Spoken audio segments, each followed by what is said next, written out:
Hey everybody! Well, today is exciting because I'm finally ready to get started on a new real project. Now, for a long time on this channel, I've just been doing little projects because we haven't had a huge construction project in quite a while. But I'm ready to get back, and it's super exciting because I love doing big projects.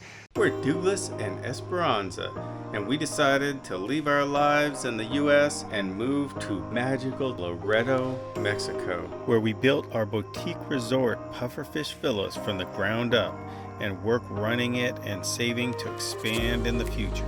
Please come with us to follow our journey and live before you die.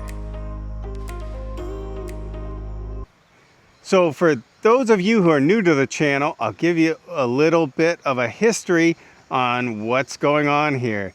Now, my wife and I moved to Loreto, Mexico, where we built a tiny resort, which is right down here and is running. We also built our house. Well, it originally was a 30 by 30 garage, but we built it so that we could build an apartment inside the garage, which we did, called the Hidden Bungalow, and that's inside of this building. So that is our house right now, and we call it the Oasis.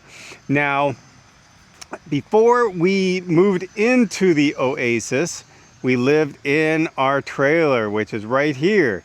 Now, we sold the trailer, I think over a year ago, quite a while ago, and we are storing it for the new owners because they are going to come down and do a very similar thing to what we did. They have a piece of property, they're going to live in the trailer and build on the property. And they were looking for a place to store the trailer, so we've been storing it here ever since. Now, last summer we were looking to get some more shade that we could hang out in during the hot summer months here, and we built this, what I would call a carport patio cover. We built this out here with the intention of being multi-use over time. So right now it is a patio area here that we use it for a patio, and we use it for a carport to cover our moke. And during the very heat of the summer, when it's really too hot to come out, we usually take this patio down and pull the 4Runner into here. But I don't like the 4Runner sitting out here in the sun like this. We are here in the desert, and the sun will really eat up any vehicle that's left sitting out 24 hours a day, 7 days a week, like our 4Runner is here now. Not only do you have to worry about the paint, but you also have to worry about plastic, and there are so many plastic pieces on these new cars. Another thing is the tires. Over time, sitting in the sun will rot the tires. I've even heard that over long periods of time, the wiring can be damaged by the sun. Sitting in the engine compartment just baking all day long, it actually will dry out the insulation over the wires and cause it to crack and fall off, and then you get shorts. So we have a nice 4Runner here. We probably will keep this for the rest of our lives. I mean, that's the plan right now. We don't have any plan to get rid of it, and so I don't want to leave it sitting out here in the sun for the next 20 years, and at the end of 20 years it's just a pile of junk. I would rather get this thing undercover all the time so that the sun is not destroying it. Also, the owners of the trailer are coming to pick it up. They are supposed to be coming to pick it up in June or July of this year. It is currently the end of February. And so when that leaves, one thing we are going to lose is a bunch of our privacy. So right now, we still have a little kind of private area right in here that we used to use for our patio area when we lived in the trailer. And that will be gone once this big trailer is gone. And that will lose our privacy from both the villas, but also from the lot next door where they're doing stuff over there all the time. So we've been thinking about it, and we've been thinking about this trailer going away and wanting to get the 4Runner under the big cover over here. So what we are going to do is move this trailer out and just move it down over here and park it just about 10 feet that way. So it's out of this area, this patio area here, this pad that we have. And then I am going to build a nice patio cover here. Now this may be here for 8-10 years before we build. When we do build, this will go away because this is going to be part of the house. The house is going to be connected on to this building. But until then, this will be a patio area. So the cover will end up being a shade cover, and then it will have two sides also with shade privacy screens, because the sun comes up over there and then it goes along like that. And so you still get sun in that side, which is the south side, and the east side. The west side is blocked by the building here. So now that we've decided we're going to move this trailer here, we've got to get it out. And basically, I'm just going to pull it out here. And then I'm going to go up and turn it around because I want to get the hitch ready to go out when they come to get it. And then it's just going to park right in here. This is our cistern for up here. And there's a cover for the cistern, and it's a big concrete vault that the cistern is in.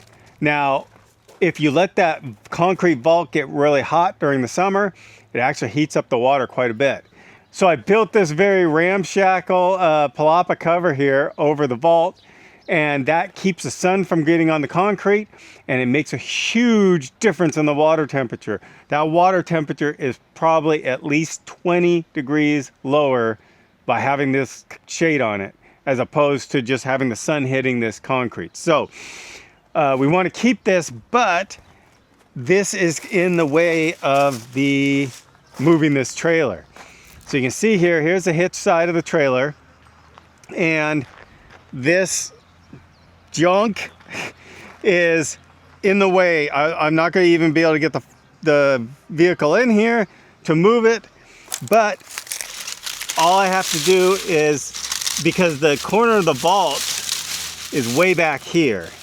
So the corner of the vault's way back here. This is just some chain link gates that I had that I used to put the leaves on. So I need to get that out of there so this can be moved back, and that will give perfectly enough room to pull the 4Runner straight up here to the hitch. And so I have to move all that first before we start to move the trailer.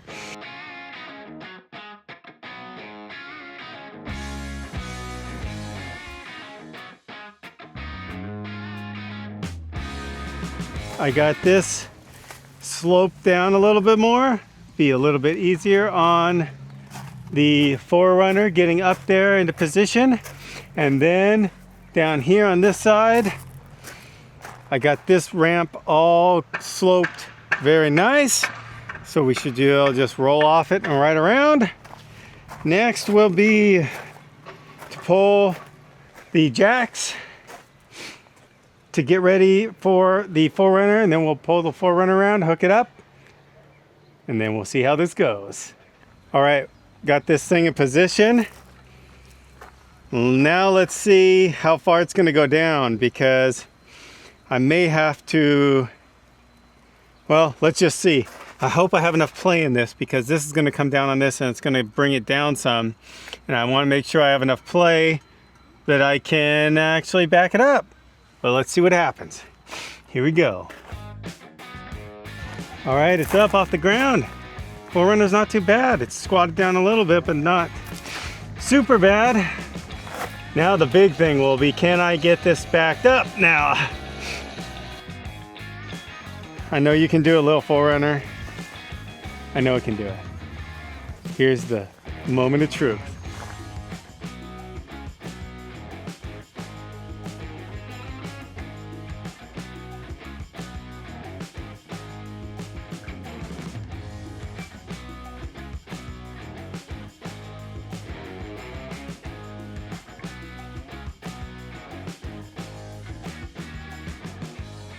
I got the trailer moved down off of the pad.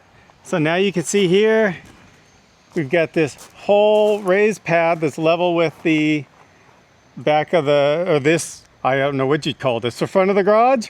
And now I have room to build all of our patio cover. And the trailer is sitting right down where we wanted it in front. And then you can see how easy it's going to be when the owners come to get it. All they got to do is just hook up here, wide swing, boom, straight out the gate. So it's all set up, ready to go for them, and we can get to work building right here. So I'm out here getting started on the construction of the patio cover, and I have made up, kind of hard to see because it's in the sun, but I made up a plan of how I'm going to construct this, about as simple as it gets. Just a ledger board on the wall, rafters coming over to a post and beam over here, and then there's going to be some posts over here on this side because we're going to screen this side and screen this side. There's a 1 foot overhang here, and about as simple as it gets. So I laid out all the locations of the posts that are going to have to go into the ground. There are 6 posts. I also squared this thing all up, so I did diagonal measurements. It was exactly perfect. I had laid this out almost exactly perfect the other day, so no need to make any adjustments there. And now it's just digging the holes for the posts.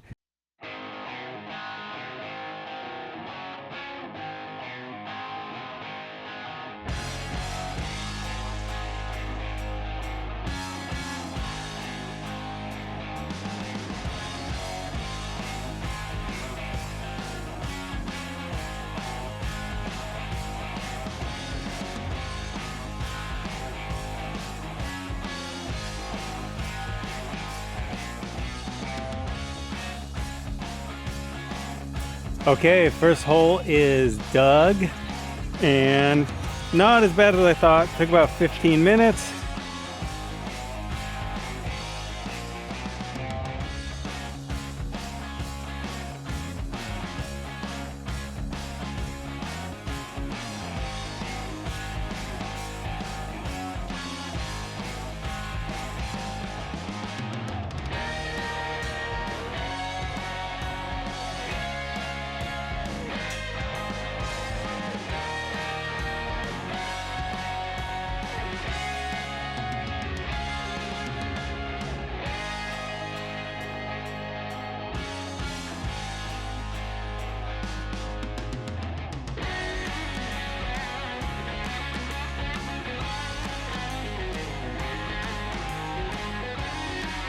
All right, ran into a problem, and it can be a very painful problem.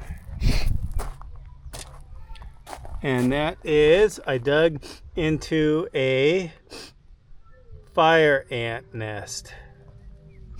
And there are fire ants all over here and all over in the hole, and they are not happy at all.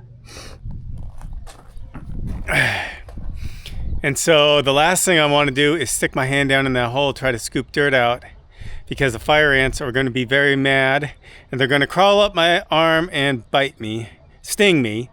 And I've been stung twice since I got here by fire ants, and it is a bad sting. It's worse than a bee sting. It lasts a lot longer. It lasts several days. So I don't want to get stung by any fire ants today. So I'm going to try to get this hole as much as I can with the shovel, and then I will just leave it till tomorrow, because ants in the very early morning when it's really cool are usually pretty dormant. Hopefully I can get out here and finish this hole tomorrow morning if I can't get it right now. Let's see what we can do.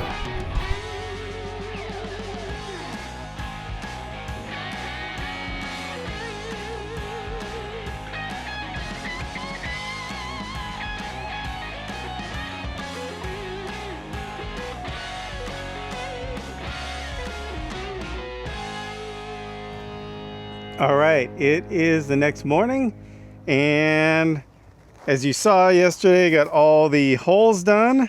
So today I had to go and get all of the materials for the project, and I got almost everything. I just need to get some sand and then I'll be ready to go. But I got all the hardware brackets that I'm going to use, and I got all of the lumber that I need. My 4x4s are under there. I got you can see in there, I got bags of cement. Now to make concrete, I need the cement, Portland cement. Then I need gravel, which I've got tons of gravel here. That's not a problem. And I need sand. And the sand is the one thing they didn't have at the hardware store I went to. So I'm gonna have to find some sand. But other than that, I got everything I need and can get ready to start working on this project. And I also wanted to say this is another reason I like trailers better than trucks, because with the trailer, I can get 16-foot material very easily. I could even do 20-foot material in here pretty easily. So I can transport very long material with this trailer. And with a Toyota Tundra I had a 5.5-foot bed. I think it was 7 foot with the tailgate open. And so there's no way to transport 20-foot long heavy stuff with that. Now, some people put it up over the cab and all that, but then you risk crushing in the cab, and it's also a very, I think, sketchy way to transport stuff. So I never did it. I didn't like doing it. So, you know, a truck like that, the modern day trucks that have the short bed, you can only transport about 8-foot stuff in them, maybe 10-foot max. But you're not going to transport 16-foot or 20-foot material in a truck. So that's another reason that the trailer is a much better solution than the truck for just general purpose construction use. Okay, I am all set up to mix some concrete. And so I have my beams here, and they're into the holes. I put about 3 inches of gravel on the bottom of the hole. That will help it drain so the bottom won't sit in water if it ever rains, but it never rains here anyways. I have the posts braced. I'm gonna do these 2 corner posts first. I have them braced up. That one is not leveled yet because I only have one of these levels, but this one is all leveled up, ready to go. You can see this cool little square level goes on both sides of the post.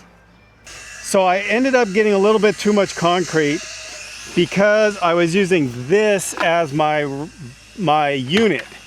And I mixed up a 1, 2, a 1, 2, 4 mix. That's 1 part Portland cement, 2 parts sand, and 4 parts gravel.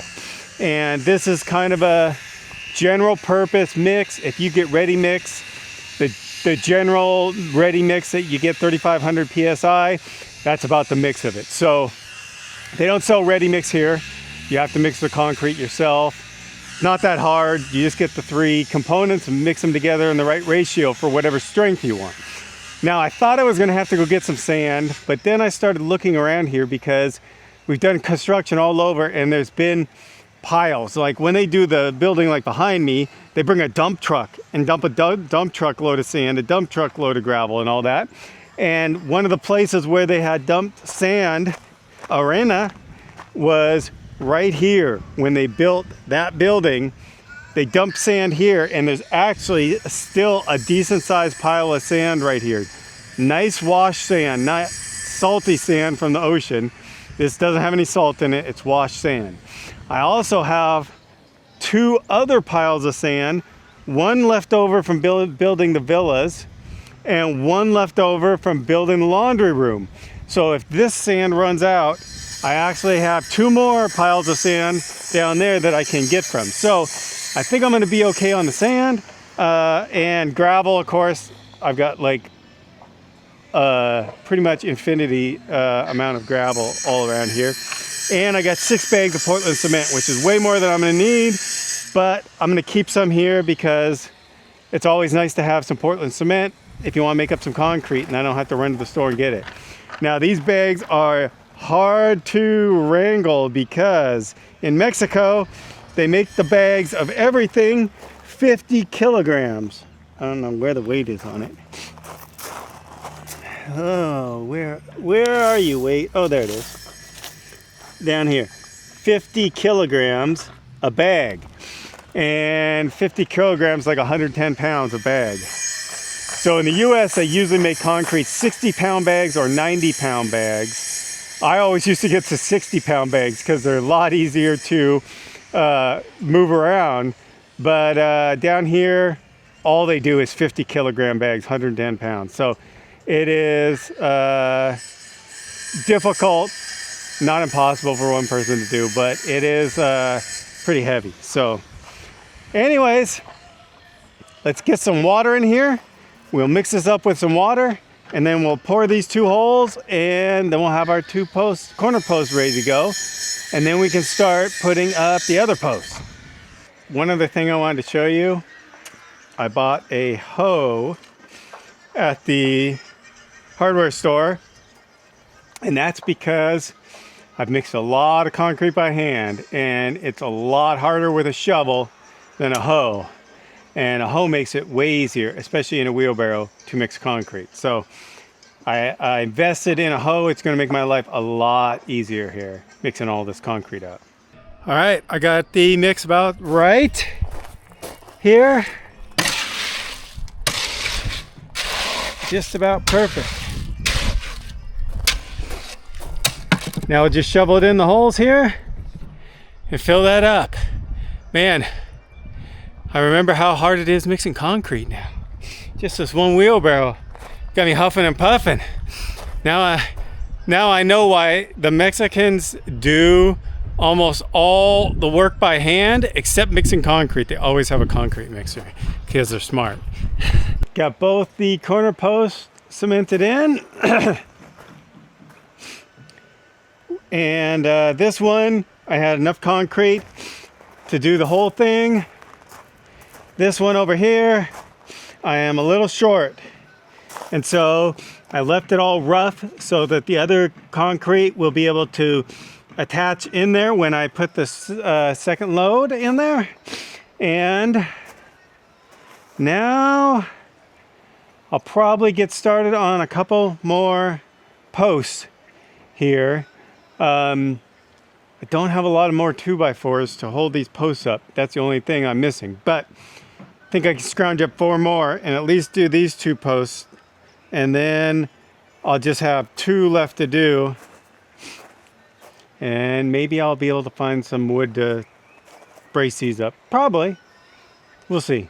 I got all 4 posts put up, braced, and concreted in. So these are all good to go. Now I have 2 more posts here. And these posts are not really structural for the roof. They're not even going to hold up anything on the roof. They're going to attach to the last rafter on this side. And that's going to give me posts to put up my screening material on across here, because this is 16 feet and there's 2, you couldn't span that with screening material. So I need these posts so I can do the screening material between them, whatever that's going to be. And then also these 4 posts here were for the screening material. And also it makes it so I can do a smaller beam up here. If I did a 20-foot span, I would need a huge beam up there in wood. And I mean, I probably would even need a glue lamb. And otherwise I would have put a post just in the center and that would give me 3 posts and that would have been fine. But this way I'm only spanning 6.5 feet in each opening. So I can just go with a 4x4 beam because I don't need that much bearing on. I mean, there's not gonna be that much weight on that beam over that span of 6.5 feet. So everything is good. I'm gonna let these cure up and get solid before I can take off these braces because I don't have any more 2x4 braces, and I need more to do these 2 posts. So might do those later today, might do them tomorrow. We will have to see. I'm guessing probably tomorrow because I don't want to crack this concrete. If you put in a post and then you rattle the post or do stuff to it too quick, it can crack the concrete, and then you're in bad luck, especially when it's a structural like these are. So I'm gonna let them sit and cure here probably till tomorrow. Hey, all right, good morning. I am out here and I got the last 2 posts up here for our project. The other posts are all up behind me and ready to go. I had the braces off. I had to move the braces over to these ones because I didn't have enough braces to do all 6 yesterday. So that is all good to go. All right, well, that's as far as we can make it this week. I had to come inside here because it's really windy today. Anyways, thank you guys for watching. Next week, I think we're gonna finish up the patio cover. So that's gonna be really exciting. Thanks again for watching this episode. I hope you enjoyed it. If you did, hit the like button. Don't forget to subscribe. And never forget to live before you die.